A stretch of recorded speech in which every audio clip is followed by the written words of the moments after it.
fully and completely. And so do you. The morning after the event, Clara woke with a sense of serene exhaustion. Her reflection in the mirror showed a confident, radiant woman, every detail perfect, hair shimmering, makeup flawless, posture poised. She traced her fingers over her face, lingering over the soft curve of her cheeks, the subtle highlight along her brow, the gentle sweep of her lips. Each element whispered a truth she had once doubted. Clara was real, beautiful, and undeniable. Mia entered quietly, carrying 2 cups of coffee. "Good morning, Clara," she said softly, placing a cup beside her. "You shined last night. You owned every glance, every whisper, every compliment. You're ready for the world." Clara smiled, a mix of gratitude and awe swelling in her chest. I can't believe this is me. I feel alive. More than I ever did before." Mia's eyes glimmered with pride and something deeper, a satisfaction born from watching the transformation unfold. "It's always been you." Clara was waiting for this moment. "And now you finally see it too." The days that followed marked the final stage of emotional resolution. Clara navigated her life with a balance of poise, confidence, and subtle vulnerability. Each outing, each interaction, each glance in the mirror reaffirmed her identity. She went to cafes, shopping districts, and social events with an ease she had never known as a boy. People treated her as Clara, not as a reflection of who she used to be, and each acknowledgement solidified her confidence. Yet the emotional intensity of the journey lingered. Memories of the boy she had once been sometimes surfaced, laughing with friends, quiet moments alone, the mocking disbelief of her initial reaction to makeup, but they no longer caused fear or doubt. They existed as reminders of growth, a testament to how far she had come. One evening, Liam visited. His presence had become a quiet anchor in her new life, a reminder that admiration and connection were real and validating. "You're incredible, Clara," he said, taking her hand gently. I don't even know how to explain it. But you shine.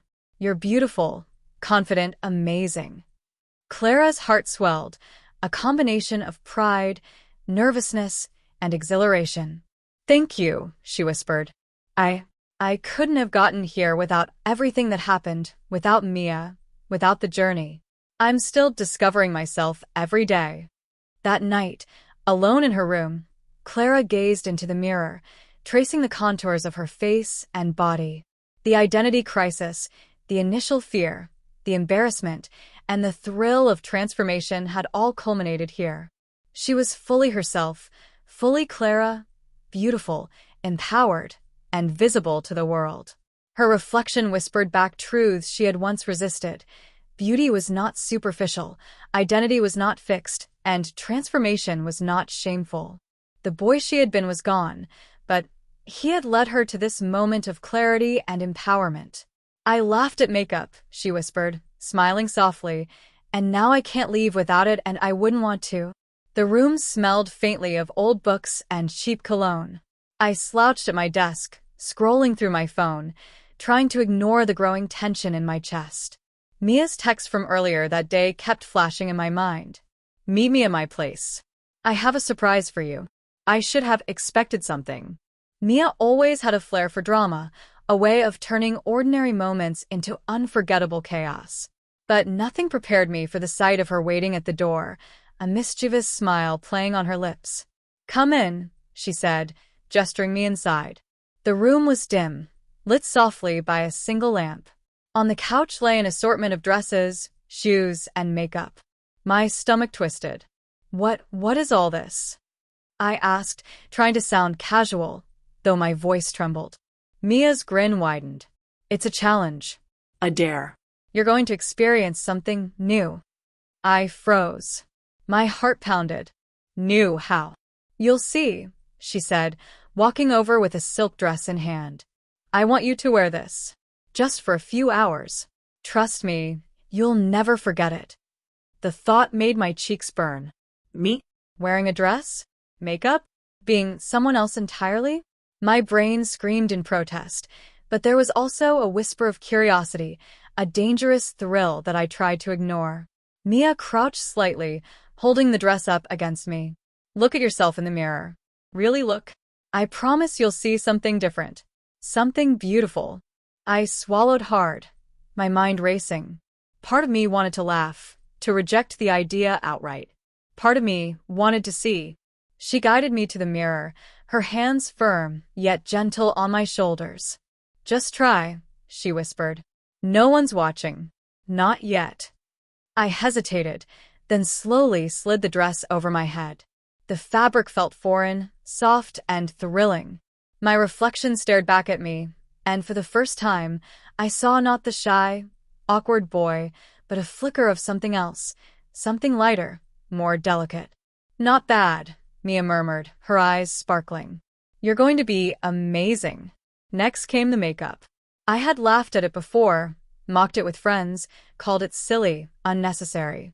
But now, as I felt the brush glide over my skin, shaping, highlighting, transforming, I couldn't deny the rush it gave me.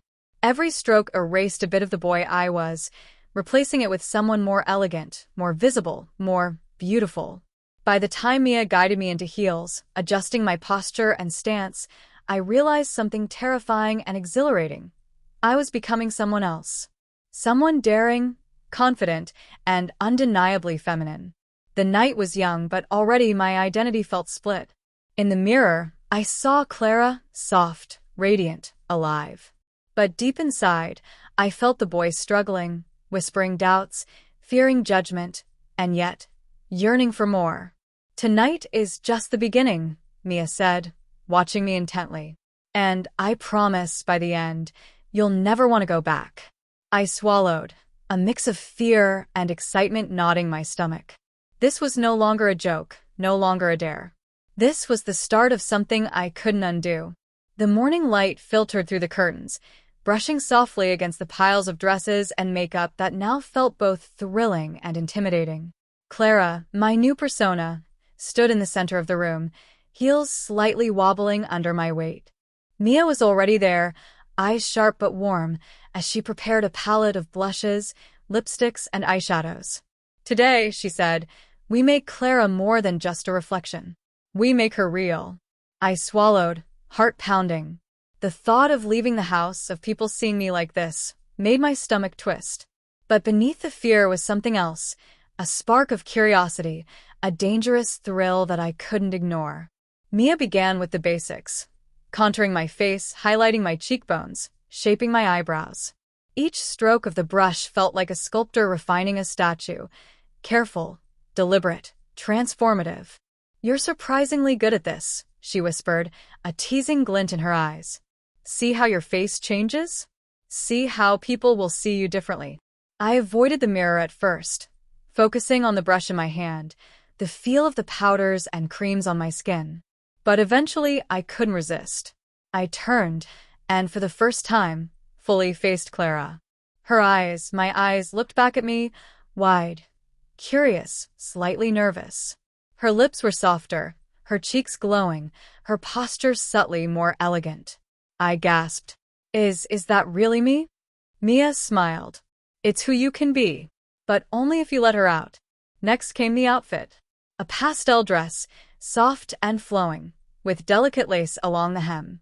Mia helped me into it, adjusting the fit, smoothing the fabric, teaching me how to sit, walk, and move gracefully. The heels came last. The first step was terrifying. My balance wavered, my legs shook, and every click against the wooden floor echoed in my ears like a drumbeat of exposure. Relax, Mia said, steadying my elbow. Let Clara move. She's stronger than you think. The most nerve-wracking part, leaving the house. Mia insisted on a short trip, a walk to the nearby cafe, a test of nerves, and a taste of public attention. As we stepped outside, the world felt different. The air was sharper, the streets more crowded. People turned their heads, some curious, some admiring. Every glance felt like a spotlight, illuminating every insecurity, every fear. I felt my heart hammering, palms sweaty, and yet there was a strange thrill. Each step, each breath, each passing stranger reinforced Clara's presence. She existed now, not just in mirrors or private rooms, but in the world. At the cafe, Mia gave me a nod. Go on. Order. Speak. Be her. My voice trembled at first. I'll have a latte, please, I said, high-pitched and careful. The barista smiled, nodding. No judgment. No ridicule. Just acceptance.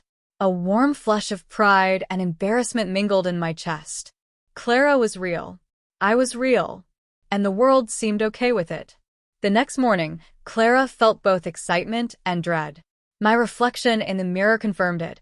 Hair perfectly styled, makeup flawless, dress flowing just right. But the outside world awaited, full of unknown eyes, whispers, and judgments. Mia handed me a light jacket. Just in case, she said, her tone teasing but commanding. But remember, this is Clara now. Walk, speak, act, own her. The first stop was a nearby shopping district. People bustled past, unaware of the small drama unfolding with every glance they cast my way. At first, I clutched my purse tightly, shoulders hunched, heels clicking unevenly on the pavement. Every step felt exaggerated, every movement scrutinized. A group of teenagers passed, giggling. My stomach twisted. Did they recognize me? Were they judging me? Mia's hand on my back was grounding. You're doing fine, she whispered. Ignore them. Smile. Enjoy it. I tried, forcing a small smile. And it worked. People smiled back. Nobody mocked. Nobody stared too long. Each interaction, though small, chipped away at my fear. We stopped at a boutique. Mia guided me through racks of clothes, suggesting pieces that would complement Clara's new identity. I tried on skirts, blouses, and soft cardigans, feeling both embarrassed and strangely elated as I admired myself in the mirrors. You're beautiful, Mia murmured, watching me adjust a hem. Do you see it yet? I hesitated. Part of me wanted to believe her, but another part clung to my old identity, resisting the full reality. Yet the reflection in the glass whispered truths I couldn't deny. Clara existed, and she was captivating. Next came the cafe, a slightly busier one this time. Ordering a drink felt like walking a tightrope. The barista looked at me, smiled warmly, and handed over my latte. The ease of the interaction shocked me. For the first time, I realized that the world wasn't as harsh as I feared. At least not yet.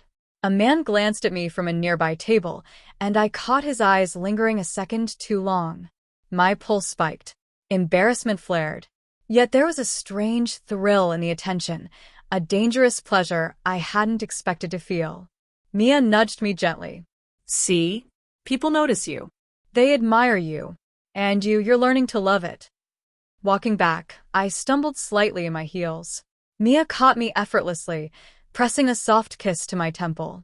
Every mistake is part of the process, she said. Clara is strong. She learns, adapts, shines. Her words, combined with the rush of public attention, left me breathless. The line between fear and excitement blurred. Clara was emerging fully, vulnerable yet confident, embarrassed yet proud.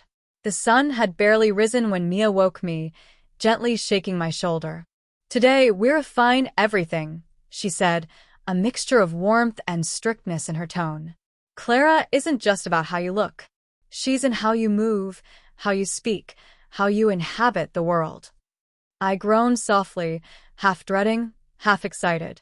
The heels from yesterday had left my feet sore, but the thrill of becoming Clara burned brighter than any discomfort. The first lesson was posture.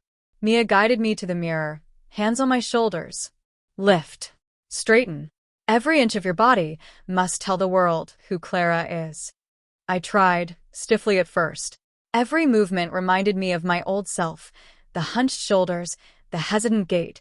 But with Mia's firm yet encouraging corrections, I began to feel taller, more graceful, more feminine. Next came speech. My voice, naturally deep and awkward, needed to shift. Mia instructed me on pitch, tone, and rhythm. Clara speaks softly but confidently. She doesn't stumble over her words. She commands attention without demanding it. Reading aloud from a magazine, I stumbled. Mia chuckled softly, brushing a strand of hair behind my ear. Again. Feel it. Become her. Hours passed in a blur of posture exercises, speech practice, and mirror rehearsals.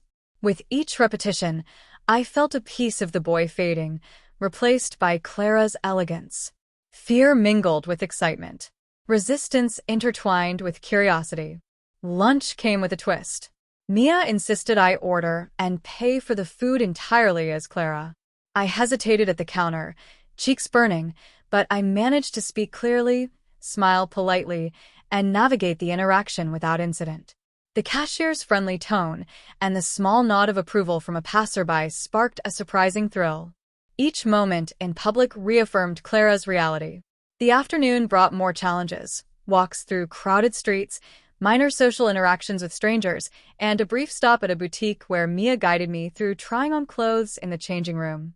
Each experience tested my confidence, exposed vulnerabilities, and forced me to abandon remnants of my old male habits. I caught glimpses of my reflection everywhere: shop windows, mirrors, even puddles on the sidewalk. Each reflection confirmed the growing transformation. My hands, my posture, my gaze. They all belonged more and more to Clara. By evening, exhaustion mingled with exhilaration. My male instincts, habits, and behaviors felt increasingly foreign. Mia leaned close, brushing her lips to my ear. "You're learning quickly. Soon, the boy you were will be a memory, and Clara will be unforgettable." I shivered, not from the chill of the evening, but from the thrill and fear of what was to come. The line between who I was and who I was becoming blurred more with every passing hour. Months had passed since that first hesitant step into heels, makeup, and dresses. Clara had grown, not just in appearance, but in confidence, in presence, in every nuance of being. Each day had chipped away at the boy I once was, leaving me in a liminal space where fear, excitement, and longing intertwined. Mia watched me from across the room, her eyes sharp but soft, as I adjusted a final strand of hair. "You've come far," she said, her voice a mix of pride and possessiveness. "Farther than I imagined."